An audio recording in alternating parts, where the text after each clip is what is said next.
Iran has once again called for the release of Afghanistan's frozen assets, saying that the revival of Afghanistan's collapsing economy and saving the people's lives should not be politicized.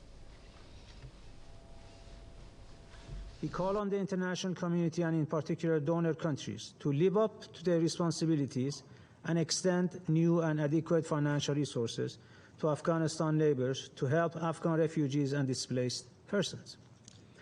The timely provision of humanitarian assistance and the release of Afghanistan's frozen assets, which is essential for reviving Afghan's economy and saving people's lives, should in no way be politicized or conditional.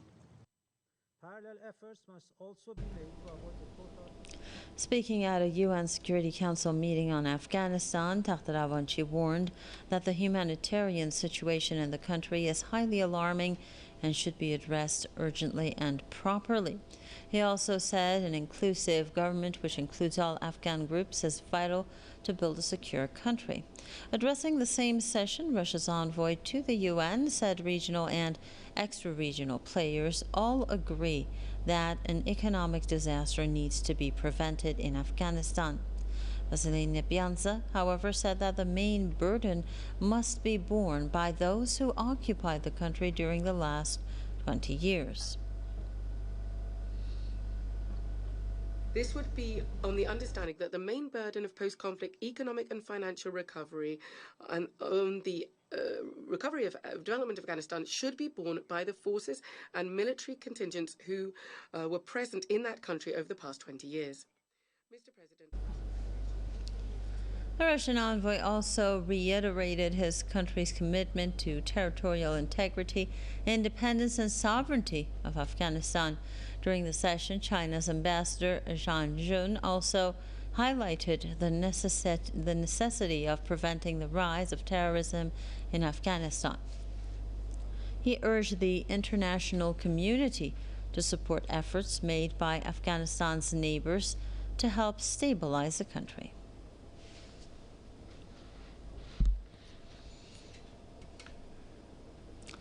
To discuss that further, we're joined by Ramiro Funes, journalist and political commentator. Mr. Funes, thank you very much for joining us. Now, what is your take on the fact that everyone who talked today, the Russian representative, China's representative, Iran's representative, Afghanistan's representative, they all emphasize that, first of all, the world should come together to help Afghanistan build its economy. And another thing that they all agreed on and they all mentioned was that sanctions should be lifted because it's the people who are suffering from these sanctions. And, well, there's already a dire humanitarian situation there. The situation on the ground in Afghanistan is extremely dire. The sanctions and the blockade of Afghanistan from financial institutions are hurting working class families the most. People are not able to have their businesses run efficiently. People are not able to get the medicines and foods that they need to survive. And we always have to remember who created this mess. It was not the Iranian people, it was not the Chinese or the Russian people, or even the Afghani people. It was the Western imperialists who created destabilization in Afghanistan for many decades by funding the Mujahideen, by funding different groups. And now that the groups that the U.S. initially supported for many years in Afghanistan has taken power, and now that they no longer serve their interests, they are imposing this economic blockade in order to create a controlled demolition, in order to justify U.S. military invasion.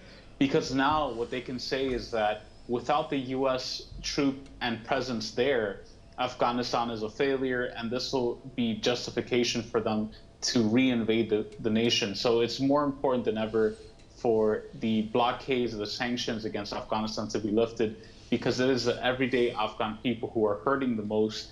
And we shouldn't fall into the lie that U.S. occupation and invasion will solve this problem. It is that very same reason that these problems exist. And it is the U.S. that owes reparations to Afghanistan, not only for the tens of thousands of Afghanis murdered, but for all of the infrastructure that was destroyed as a result of this 20-year occupation.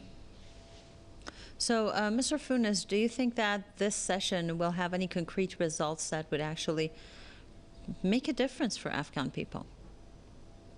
I think as long as the United States and the Western imperialist powers continue to move forward with this controlled demolition, we won't see any progress. I think the best progress in future that the people of Afghanistan have are working closely with China, with the Belt and Road Initiative, with Iran, with Russia.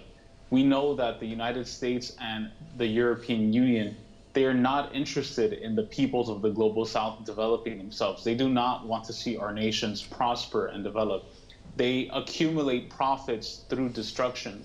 And that's how they maintain this global system of imperialism. Now, on the other hand, Iran, China, and Russia have already offered aid and trade and jobs and resources to the people of Afghanistan. And that is the best thing that the people of Afghanistan could make use of. It's not military, it's not more guns or violence, it's jobs. People want jobs, people want to be able to feed their families.